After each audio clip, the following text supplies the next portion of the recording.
What's up, everyone? Welcome to my corner of the internet. I'm your host, Ryan Kramer, and this is Crossover Commerce, presented by PingPong Payments, the leading global payments provider helping sellers keep more of their hard-earned money.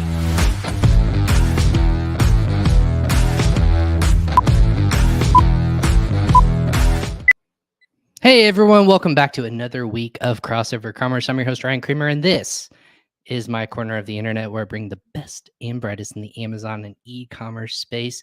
What does that mean for you, the listener out there? If you happen to stumble upon this awesome podcast, or as I like to call my corner of the internet, well, this means that you can apply these practices that we've talked about in every single episode to your business, whether it be sourcing and logistics to marketing and advertising, selling on Amazon to selling direct to consumer, whatever that looks like as an e-commerce and Amazon business.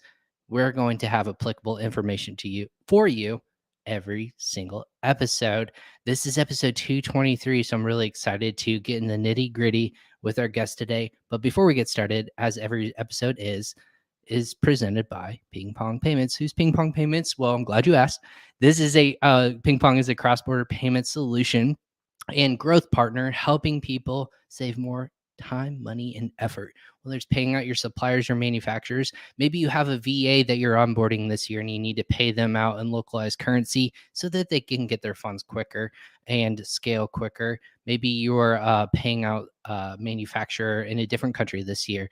How are you negotiating and saving money and putting it towards your bottom line? PingPong Payments can help you. Just sign up for free by going to usa.pingpongx.com/podcast to check out all of our past episodes, but also to sign up for free today. Just make sure you mention PingPong Payments or Crossover Commerce sent you PingPong Payments when you sign up. Thank you, PingPong Payments. With that being said, again, this is episode 223. If you're new to the podcast, again, welcome for joining in and watching live on Facebook, LinkedIn, YouTube, or Twitter. Or if you're listening to us later on, this could be on your favorite podcast destination. You might listen to us at 2 times speed or 4 times speed, whatever your heart desires. Thank you for tuning in and listening to us and subscribing to our podcast. These episodes will go on later live on the audio version, but on the video version, if you have questions for myself or our guests, you can just put them in the comment section below. Ask your questions, ask your thoughts if it's personal thought, or if it's a question, or if we ask the audience, you're more than welcome to put those in. We'll throw them up on the screen and get those questions answered. That being said, want to go ahead and jump in with one of our amazing guests today. I talked with him last week, just kind of get the background on him. His name is Joe Zalta. He is the co-founder and co-CEO, co-operator of Riverbend Consulting, which is just a fantastic company that I've been lucky enough to talk with Leslie from the team. I'm talking with a lot of their partnership people behind the scenes. They're just helping lots of Amazon sellers basically navigate the waters of the torrential, the ups and downs of Amazon, right? If you get suspended and whatnot. But Joe's a seller, and I'll let him talk about his background. But I'm really excited to have him on today as an Amazon seller, but also as an agency and service provider coming to us from New Jersey, if I remember correctly. Joe Zalta of Riverbend Consulting. Joe, thank you for hopping on Crossover Commerce today. Hey, Ryan, what's up, man? Great to be here. Yeah, it's awesome to have you here too. I'm super excited. We chatted at, what was it, Friday already? Gosh, it feels like a week ago. It does feel like a week ago. I know, Yeah. But yeah, we just chatted, and I loved your background and just getting to understand and know you a little bit more. I've heard about you from obviously Leslie and Brianna and all the team there, but you were the man, the myth, the legend. It seems like at the team there. So it's awesome to have you on here. No, it's really an honor to be on here. I've tuned in a bunch of times to your podcast. I think it's great, and you have great guests. So I'm just honored to be in good company. Yeah, well, I'm lucky. A lot of people say yes. That's there's no payment or anything like that. I'm just lucky people say yes to taking an hour of their time out of their busy schedule. But speaking of busy schedule, walk me through, and for everyone who's tuning in live or listening, if they don't know you, they should. But what's kind of that background, and how are we where we are today talking? So that's a great question. I actually love talking about this story because it's how, like you said, how we got here today. So I started selling on Amazon 6 or 7 years ago. At this point, I lose track. It's just such a blur. But just like everyone else, had my ups and downs and learning curves and things like that. And how really all this got started is I was a seller, I got suspended, and I could not get my account up. And it took me 2 or 3 months of just beating my head against the wall, trying to figure out what seller performance wanted from me.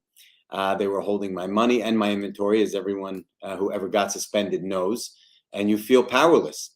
And that's when I was actually introduced to who's my partner now, Leslie Hensel. And she, had a quick conversation with me, said, I think I could take care of this for you. And I said, sure, go give it a try. I mean, I know my business pretty well, and I've been writing appeals every day for 2 months. But if you think you can do this, go right ahead. And she did. And then 2 days later, my account was up. And as you can tell, I was very intrigued by her and her skill set. And fast forward a few years, we partnered. We put together an amazing, amazing team of very bright, very, very, what's the right word? Driven people on our team like to that. help sellers, both on the sales side, on the consultant side, on the analyst side. We really have an amazing team of ex-Amazon people and third-party consultants, third-party sellers that have experience. So we really just kind of cover the gamut, in my opinion, of understanding sellers, understanding Amazon, and kind of bridging that gap. Like the great Liam Neeson says, you have a unique set of skills, and you utilize them to take advantage of or help people out in that regard. So it's very cool. We were talking about this Friday. I like how you position it too. You don't see yourself as an agency like an advertising agency where we might do PPC or account management or anything of that. You have, again, unique set of skills where you only want to be the depth agency or the service instead of the breadth one. Like, do everything. So can you talk a little bit on that, why you guys decided that? Yeah, sure.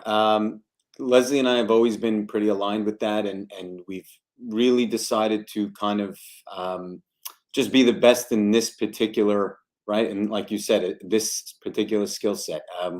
With the wave of Amazon sellers coming on over the last 2, 3 years, especially during COVID, and all the things that are going on in the world, there's just going to be more and more online sellers. And we just realized that there's always going to be a need for someone that could help navigate Amazon, whether you're a billion-dollar seller or a seller that started yesterday.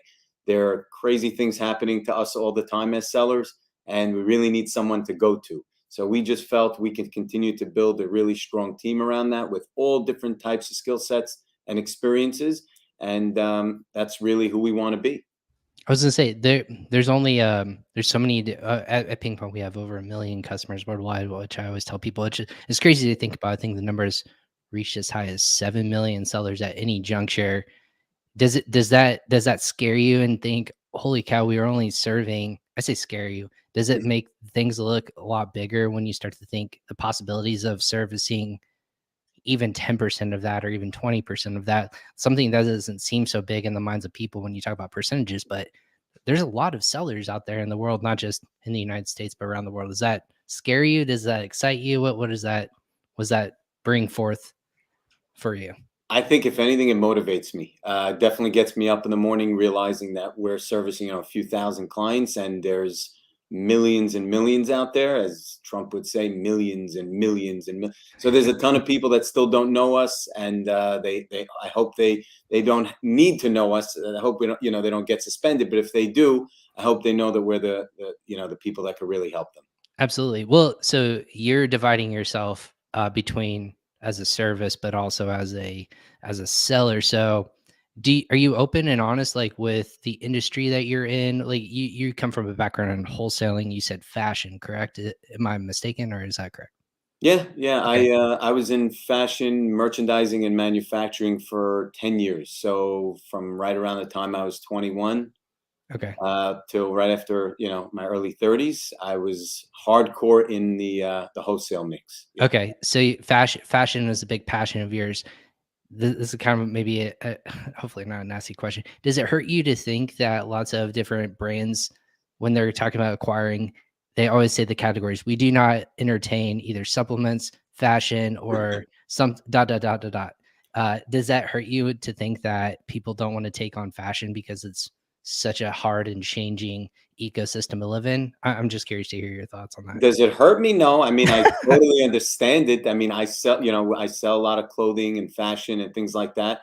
But what we've always been able to do is we've been able to find like evergreen items, even though they're fashion. So kind of fashion basics.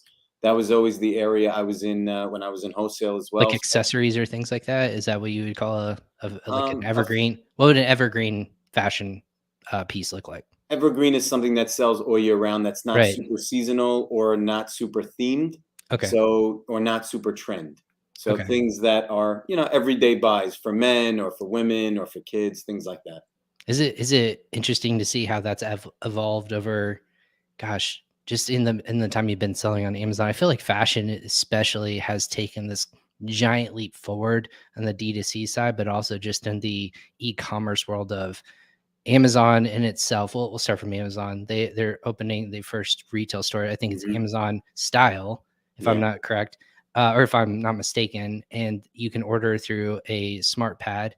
You can order the size that's in its warehouse. It delivers it to your dressing room, and there it is. But there's only one sample out there, and that you can look at. And you're like, that looks good. Maybe I'll try it my size, and that's what it is. Is that evolution to, I don't know. You can sell literally anything in the fashion world, and I get ads all the time on Instagram. It's crazy. And It's certain you have subscription boxes. You have all these kinds of things. Is it crazy to think how it's evolved into this giant ecosystem?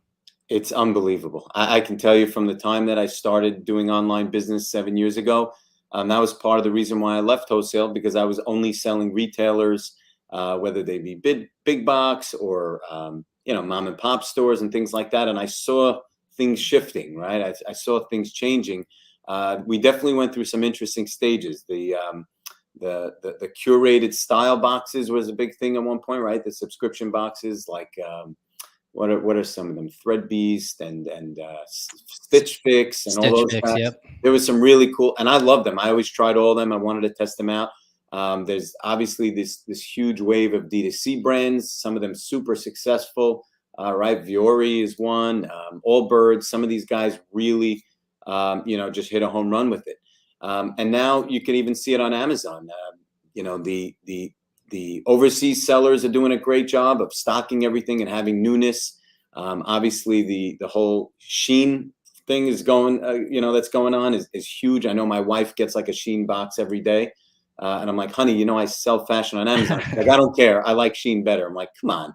But it's just an amazing evolution, like you said, and I don't think it's going anywhere but up. I mean, that's where we're going. So Yeah, she'll say, "Talk to me when you're on Sheen, honey," yeah, and then then we'll go exactly. from there. Well, that's the fascinating thing. So, are you still in? So, you as a seller, going back to my original point, Hmm. you are still currently selling your expertise has come in this past years. Have you stayed in the category? I don't know if you publicly share the category you're in or not, but have you stayed in the same category for that whole entire time, or have you like pivoted and done different categories?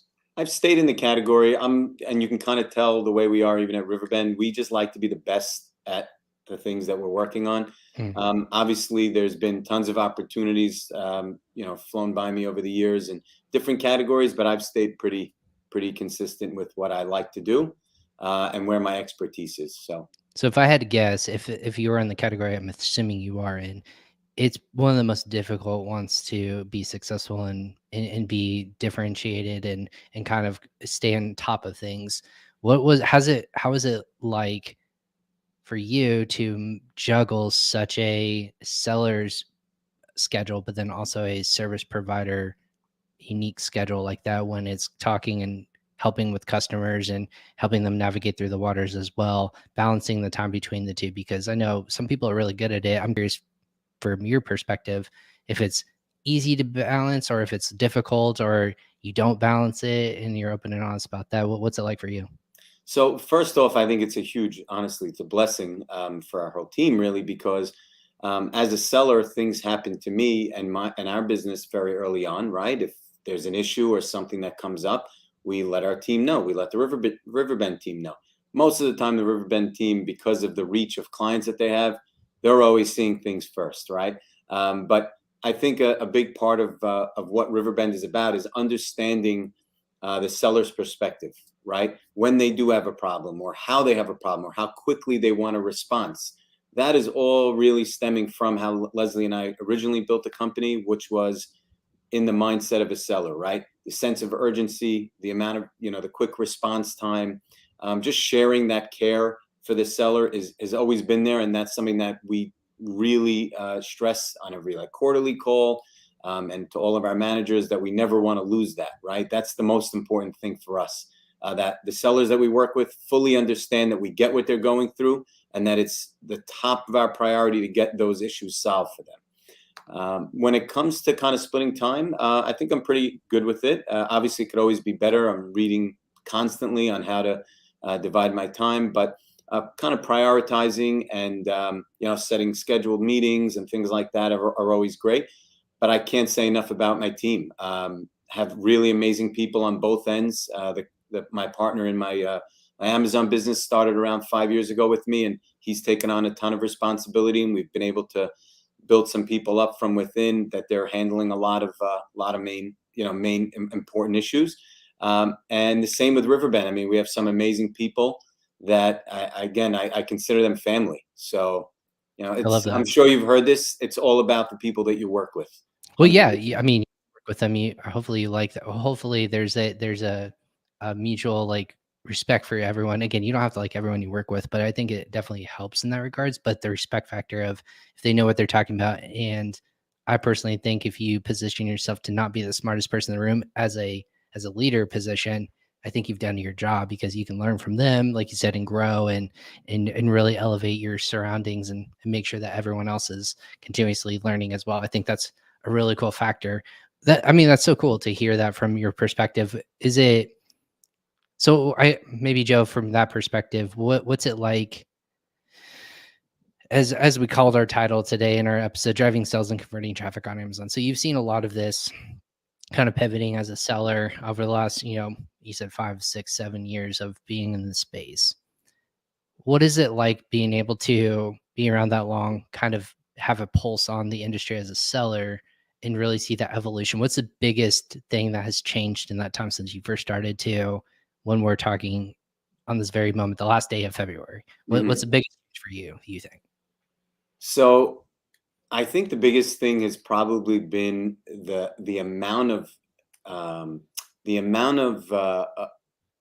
work that you could put into one particular listing. I think 6, 7, 8 years ago, or around when I started, it was really just whatever you can get up there. There was just very little competition, right? People were doing a lot of different tricks with different brand names and bundling and things like that, and there really wasn't a huge focus on making your listing amazing or branding yourself, right? And I think that's come such a long way in the last few years, with obviously the addition of brand registry, and then brand registry 2.0, the A+ content, the videos, the on-model shots, and then all the different types of advertising with a brand registry. That's been huge. Really kind of telling your brand story has been, to me, the biggest evolution of what's been going on. And I mean, especially, as a seller that does clothing, right, that has so many different variations, colors, and sizes, keeping that level of importance for everything that you do can really get lost. At some point, you almost want to just say, oh, just get it up there. One picture is enough, or one size scale is enough. It's not. It's so important to communicate with the customer the right way, because you really only have that one chance, whether it be an ad or them seeing you, organically with the right search term. You don't want to lose that customer, right? It's all about conversion. Everyone for years have been trying to figure out what the A9 algorithm is and why your item is ranked over someone else's. At the end of the day, the short of it is conversion. Amazon's not stupid. If you convert, they want to put you higher.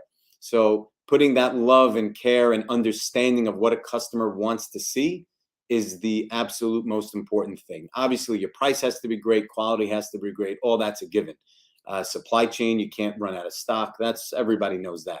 But giving the love and care to your listing to make sure that customer doesn't leave the page, that's the key. Right. Well, a lot of people like you said, we call it the Wild West days, and we're even talking about this on the 7-Figure Seller Summit this week. That's going on right after this, believe it or not, with Gary Wong. He called it the Wild West of Amazon still. It's fascinating because you had mentioned ranking products of the number one thing that Amazon always saw back when I was with launch companies like Viral Launch and whatnot, everyone was always looking at conversions. And that was always the keystone of, even though you're converting, no matter how you convert, that's always going to outrank everything else. You have to, if you're on page one and it's estimated that they're doing 35, the top sellers 35 units a day, you want to sell 37 at a consistent rate. Now, you don't know if it's going to be for 7 days or 9 days or 10 days or 14 days, but if that consistency is outperforming whatever's number one right now, Amazon will start to shift you up in that. But I think it's changed over time. Amazon sees the importance of like where they're converting, the rate at which they're converting. If it's, obviously, if you're manipulating conversions, which is now against TOS, if it's anywhere below 100% that you might initially be doing, it's at 80%, that's still a dock against you. So I'm curious, from your perspective as a seller, what is maybe a launch, like how are you driving those conversions initially, launching new products or sizes or variations, in order for Amazon to see you as viable but not go against TOS? Does that make sense? Well, yeah, I mean, obviously, one of my hats is, overseeing and running a compliance company. So obviously, I don't do it. I would hope not. That would be Yeah, a big intriguing yeah. choice, if you No, will. so I mean, we really take a very natural approach. I mean, our job and what I think makes us special is our choice and our merchandising, so to speak, and knowing what's hot and what's not, what colors are important, what sizes are important. So on our end, we're always trying to kind of read the trends of search, right? So if we do, and if we do it correctly, and if we launch it at the right time, which is also very important in clothing and in any seasonal category, you really want to launch at the right time.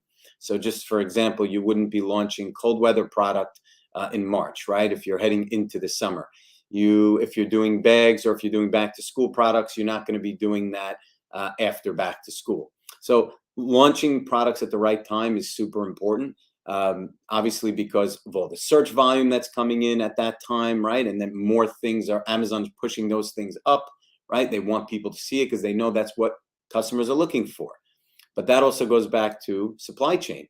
Over the last year and a half, everyone knows how difficult it's been to get product in at the right time.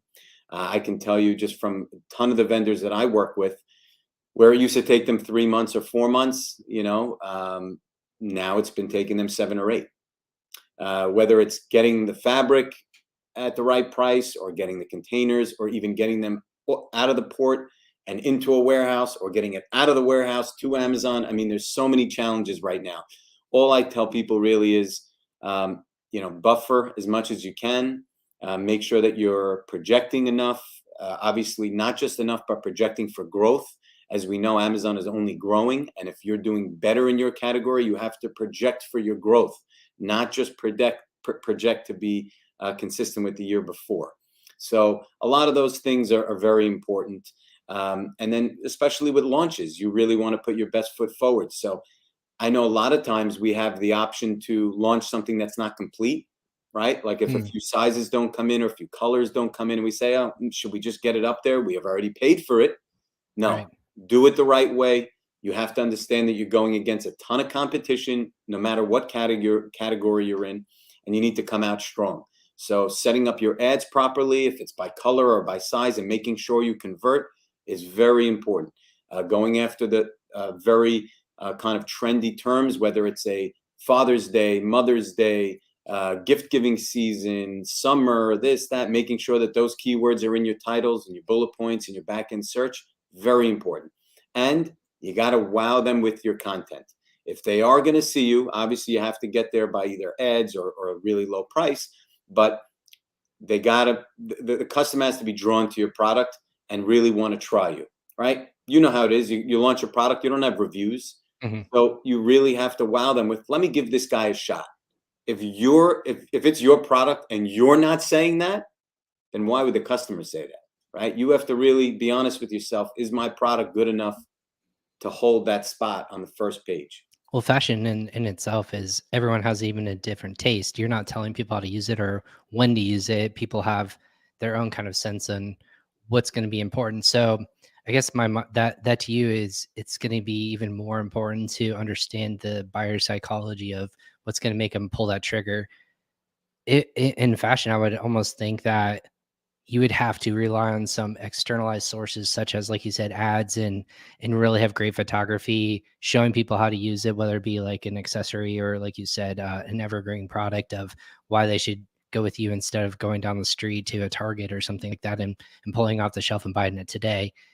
But then on the flip side, I try to think like what's changed. Are you relying more on, like you said, ads, but is there a notion of like influencers, or what would you consider yourself like the way that you're having to adapt with these new changes of launching and converting products on Amazon and utilizing externalized traffic? So, I mean, definitely doing, outside traffic, whether it be Facebook or Google ads, very important. If you can set aside a budget for it. Sure. But kind of going back to understanding the customer, I think that's where, and it doesn't only have to be in fashion, it could be in any category. It could be in home, it could be in kitchen, it could be in anything. Understanding, kind of what's out there, whether it be on forums, whether it be on publications, if there is a very hot Instagram channel or something like that that people are following. You have to kind of understand where the market is going, right? And you only have 3-4 months to do that, right? You can't launch things within a day or two. It You takes can't have months. There's paralysis by lead time. analysis. Exactly. Yeah, there's lead time. So you have to kind of be ahead of the curve. I've always done a ton of research, especially in fashion clothing, for European websites, right?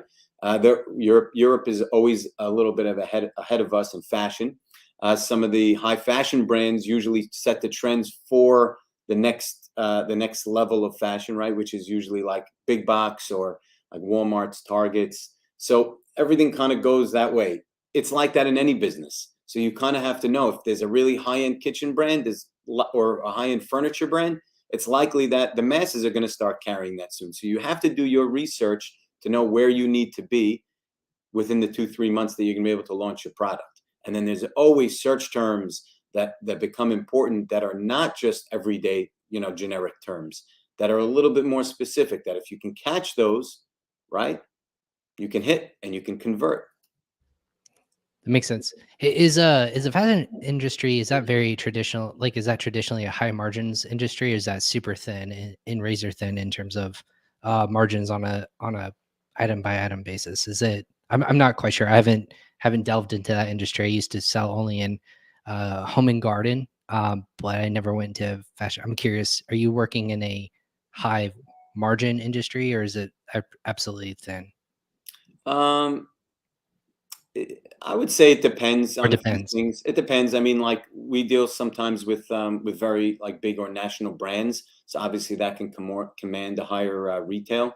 Um, but I would say it's typical. It's a typical margin business. I would say across all clothing. Okay. And I'm gonna think like because of trend, because this is the ultimate trendy space and category, which is probably why what we mentioned earlier in the episode. A lot of people ignore it because you have to stay up to date on trends. You have to forecast so far out. You have to have a pulse on even more. It's not evergreen. Um, in that regards, is it just even more important to understand that when you're buying something, like how long is a life cycle for a unique product on Amazon in the fashion space? I'm curious, is it way shorter, or is it actually longer than people might expect it to last? So what's cool is that Amazon, there's such a big market. I mean, it's not targeted to New York. It's not targeted to LA. Right. If it was, then we'd be screwed because there'd be a 1 week life cycle and then people are past it. Oh The man. cool part is that fashion takes time to travel across the country, right? So there usually is, I call it a 2-season play in some cases. It could be a full year or 2 years until you're fully out of it, and it usually doesn't fully die. It'll have its residual time that it can continue to sell, and then you could always update it with whether it be a new print or a new fashion element to it that makes it different or makes it exciting or makes it more modern. So it's always, like you said, it's ever changing. I mean, that's so cool and crazy, because I think a lot of people don't think about once a product is actually in Amazon, there is an unforeseen life cycle that a product will have, unless it's an evergreen thing like a kitchen utensil. Like that probably will last quite a long time. You might have to tweak it and update materials or anything like that. But in terms of this industry, I can't imagine how long it would last. And you have to almost perfect the inventory management solution of, once the trend is over, you should be dwindling down on that inventory and not have it last. So I'm curious in this regards, do you feel like you're at a kind of a disadvantage of timing wise, because it's kind of fluctuated all this? You probably had it on lock and you had some sort of SOP in place, but now it's kind of helped you guys sway so much. Has it become more difficult, you think, to forecast and to help? Hey, maybe we need to order it an extra 5 months early, or kill it maybe an extra 3 months early, so that we just don't have it sitting in warehouse, accruing referral storage fees and things like that. Has that gone to the process of you as a seller? So it definitely has. I mean, but I've been kind of dealing with that my whole career. So like Sure. understanding it and managing it properly is very important. We actually use a tool that, which is kind of cool, that Riverbend is going to be getting involved in with a partnership, because I've been using it for X amount of years, love it, refer it to close friends and close clients, and now we're actually doing a partnership with them to be offering it to our whole Nice. team, and all of our sellers. It's something called AZ Seller Kit. It's a Yeah, really Jason Hanan and yeah, the team over Jason there. Hannon and Lenny Esch. I know those guys for years. I love them. They're right down Anyone the that road from knows you. them, they're the best. They're the best. And they've built this amazing software that's actually really been able to help me with forecasting, and really understanding as trends happen and as trends pull away. Mm.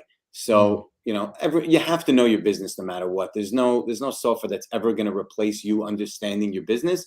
But this is the closest thing that there is, because it really helps you identify the trends. So I'm very excited about it. What about I mean, that's awesome. I have Jason on and he's spoken on the podcast before.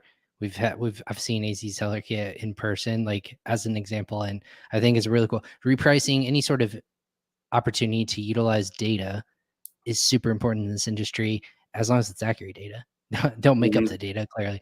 As long as you can utilize data to help you piece together where trends continuously go, but also, pricing structures and when to pull the trigger or bump up your prices in the terms of, you might be running low on inventory, bump it up a little bit so you can kind of like either suppress a little bit without losing your rank, or capturing a little bit higher margins in the case that you do run out of stock. That kind of goes to, how do you build up rank and kind of lasting so quickly when it might only last a season or two? Is that ongoing process that people might launch a product and it lasts for 5 years, obviously, because it's more of a product that lasts, have a longer life cycle.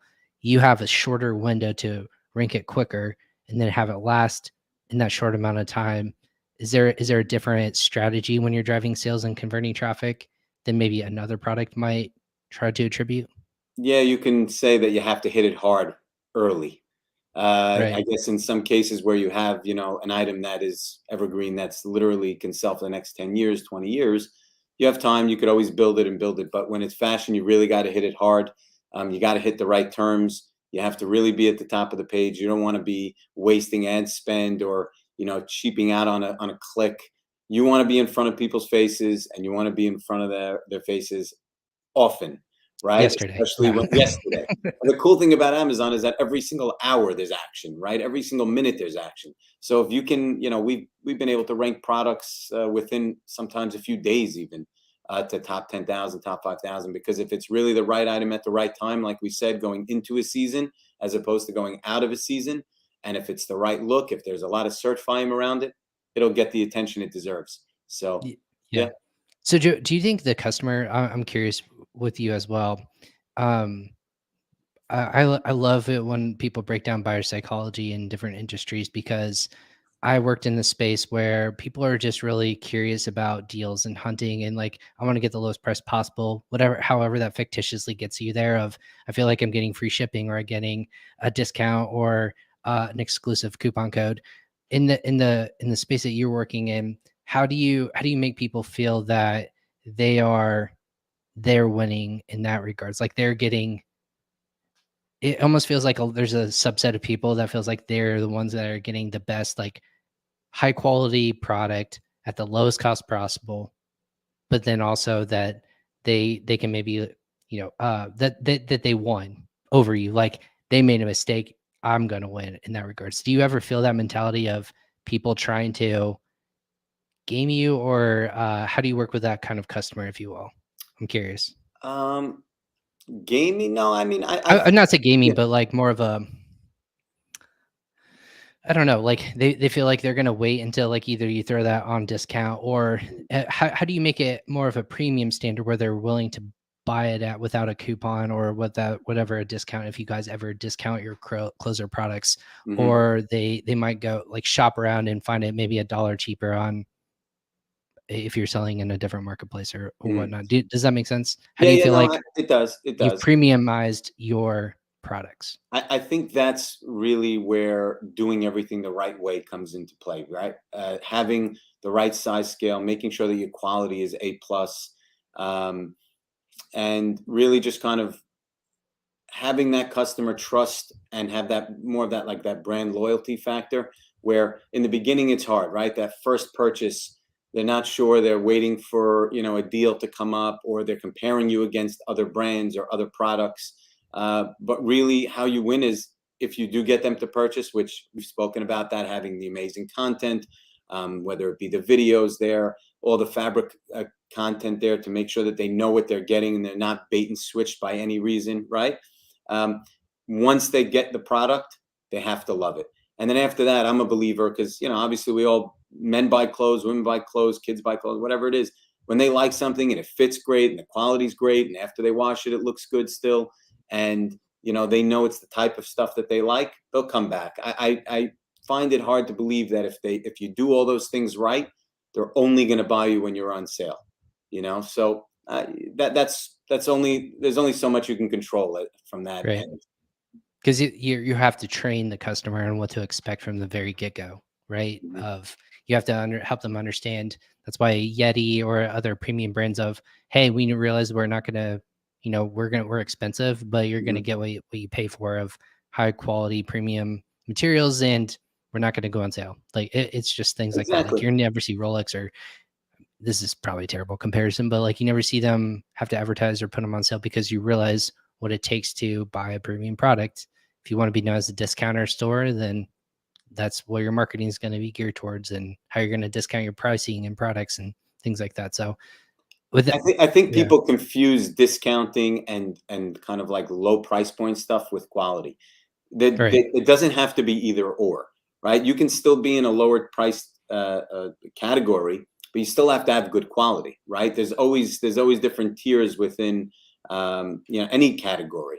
Just if you're going to be the lowest price, great. If you're willing to work on lower margin, right, to get more market share, fantastic. But if your quality's garbage, that's not going to last. It's just such a right. short term mindset. It doesn't work.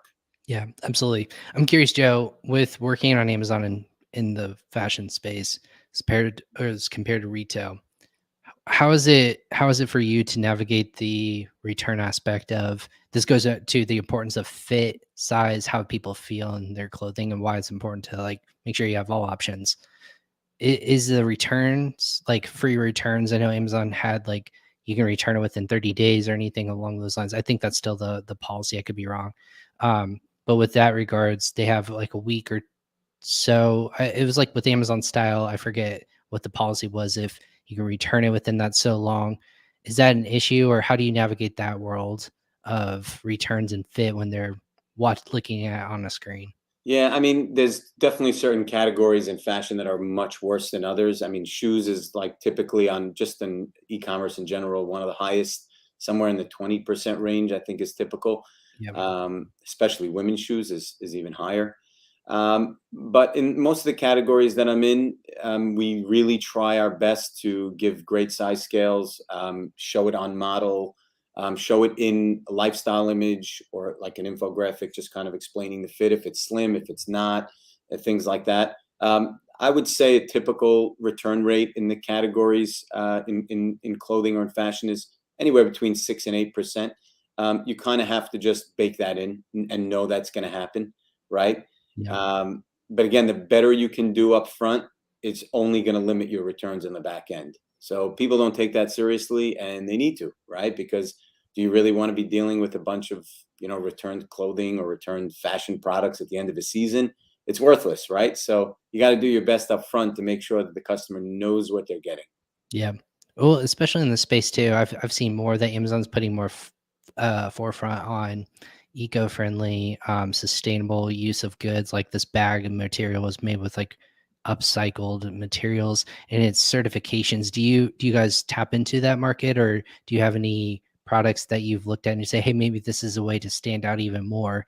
Because it's another filter on the side of Amazon. It's one of the top ones. If it's a eco-friendly pledge or anything along those lines, I would assume that a fashion industry or something where it's handmade or stitched or anything along those lines would be a selling factor for the eco-friendly or conscious buyer. Is that something you guys have talked about and thrown around?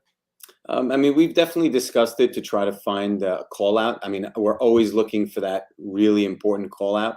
Mhm. We haven't really come across the eco-friendly categories or anything like that. But I know, it's definitely something that when people are launching new products, they're looking into. Obviously across, all of our Riverbend clients, whether it be vegan or, Right. some type of call out that's, really going with where the country is going, right? Health conscious and all these things is very important. So those are only things that are going to help you as a seller. Right. Are you selling internationally, by the way? Are you guys only focused in US market on Amazon? We're mainly U.S. based, Okay. U.S. focused. Yeah. Okay. So is that something where what's the conversation like for you as a company that moves, whether it be Riverbend or your brand moving into an international entity? Have you guys had those discussions? Or is there like forthcoming opportunities that you think you're going to take advantage of, or you really just want to hone in on the U.S. market, just maybe diversify into other retail stores or marketplaces within the U.S. ecosystem? So I mean, we're definitely, it definitely comes up a lot, and I'm sure this comes up with a lot of Amazon sellers. Right. If you feel that you really haven't maximized in the U.S. yet, like you said, whether it be on the U.S. marketplace with Amazon or with Walmart or with eBay or with any other marketplace, or retail itself, which we also do get into retail stores, then you have to have enough bandwidth and you have to have enough people to help to try to get into the international market. So we've just decided to kind of keep it here for now. There are a lot of challenges, but I know there are a lot of companies that help with those challenges to do more business internationally. So I guess when the time is right, we'll attack it. But for us right now, we're excited about our retail placement that we've gotten, and then some of the other marketplaces in the U.S. that have really come on strong. That's amazing. I know some people are always looking for a sign of when it's going to be the right time to do that. And I don't know what it looks like, but I have this like always epiphany of people are going to say they wake up in the middle of the night and write it down. They're like, now's the time, or some it's going to lightning strike them, and they'll like, I don't know if that's definitely not real life, but I like to I like to fictionalize it and think people are like something feels right where we should really look into this opportunity. But I guess with this regards, kind of the last couple of minutes I have with you here, Joe, is what's going to be like, what's the next year, couple of years look like for you? Like, what's that vision of both being brand manager or brand owner and growth factor on the business side, but then also as a service? What's kind of that projection, and what do you want to see happen in the next couple of years? So, I mean, I definitely want to speak about Riverbend first. It's very Please do. exciting. Yeah, it's a very exciting, business for us, and there's a lot of growth. I mean, we've really been able to add a lot of great people, like I said, over the last few years, and great clients. And just the market itself is just so exciting. You meet a ton of different partners, such as PingPong, and there's so many different service providers that are out there. And the beautiful thing of it all is that everyone like wants to work together, which is such an amazing thing. I mean, in my old industries, like it was very cutthroat. If you think about it, like if I was trying to sell a retailer and my competitor was trying to sell a retailer, we were like going at each other's throats, right, to try to get a program. Here, it's very different. It's great because everyone's really trying to help each other. And there's more than enough to go around, right? There's so many Amazon sellers, so much need for different services, and there's so many different pockets and different groups of people that need different things, whether they be resellers or private label sellers, or brands themselves trying to launch, right? There's all these different profiles of customers, and the service providers out there are just amazing. So I'm very excited about it. I think we have we're positioned well. We're going to keep learning more and adding better people as we go. And then just Leslie and I are always looking to see what other services that we can kind of bring in house to help our client base. So to me, that's what keeps me excited, and really looking forward to see how in the next 2, 3, 4, 5 years play out for Amazon sellers and just Amazon ecosystem in general. So I guess in the final one, Joe, like, I mean, that all sounds amazing to me, and I can't wait to see the growth. Like, I've only heard, I mean, you guys have helped out a client I know of, PingPong's, and I know that they're super appreciative of, like, obviously the services you guys provide too. So that was just amazing in that regards. I guess I guess I want to ask a final tip. So under the guise of like driving sales and converting traffic on Amazon, I know we covered a lot today. Mm-hmm. If I'm a listener to this and I say, "Hey Joe, you've been in the industry 6 or 7 years. What is the one thing I really should focus on in terms of that topic that I really should make that main focus for my business?" So it's something that I talk to my team a lot about. And it really comes down to this. If you have these plans to launch a product or build a brand, you have to really make sure you check off all the boxes, right? You have to make sure that A to Z you are covered, whether it be from the start, right, of the design of the product, the packaging of the product. All those things need to be locked down. You can't be shipping in a product that's much bigger or bulkier than your competition, because you're going to get killed with fees and you won't be competitive. Your supply chain has to be locked down. They have to be willing, your suppliers have to be willing to make smaller minimums up front to make sure that you can start a few more listings to see what hits, right? That's a very important thing. And then further down the road, when you're ready to really take that next step with your product or your brand, you need to have the inventory to do it. So that's why there's a very thin line of having too much inventory or not having enough inventory. At the end of the day, I tell my guys all the time, you can't sell what you don't have. You can't rank a product to the top of the page if you don't have the inventory to support it. So planning, inventory management, forecasting, super important. Now that Amazon opened up the floodgates a little bit with the storage limits, which it was very difficult for the last 18 months, now it seems like they're a little bit more open to sending more product in. And as long as your product's moving, make sure that you have enough to carry you through 6 months, 8 months, 4 months, whatever your lead time is for your product. Don't run short. Because if you do, someone's going to swoop into your spot and take your spot. Right. So keep a good eye on that and keep replenishing as you can. So that's really great tips. Joe, if people want to get in touch with you, whether it be yourself and just pick your brain on the seller side, or if they have an issue or something that comes up on the compliance side and they need Riverbend's help, what's the best way that people can do that? Just to email me, Joe, Joe, at riverbendconsulting.com. Or they can just go to the website and they can fill out a form. But our team is super responsive, and you'd be surprised. There's tons of people on our team that know more than I do. So a lot more. It's hard to imagine that, but no, I know there's so many people that they're just living in the weeds every single day, and they see the good, the bad, and the ugly, and a lot of ugly. But your team has come out and helped a lot of people. I know that for a fact. So I have that link down below, riverbendconsulting.com. Everyone check it out. Make sure you let them know that either Crossover Commerce or Ryan Kramer and PingPong Payments sent them over to you guys, and let them know who sent you. So, but Joe, thank you so much again for hopping on Crossover Commerce Day. It's a pleasure to talk with such a mind like yours. And you're going to be at Prosper, correct? Is that a fact? Yes. We're marking that down as someone we can see walking around the floor. Fact, I'll be there. And we have working the booth, right? Working the booth. We have 5 or 6 people from our company there, so definitely come by and see us. Orange and blue is our color, so you'll see our big booth there. Right, you guys redesigned. I think you got a brand new booth recently, right? Is that true, or did I make that up?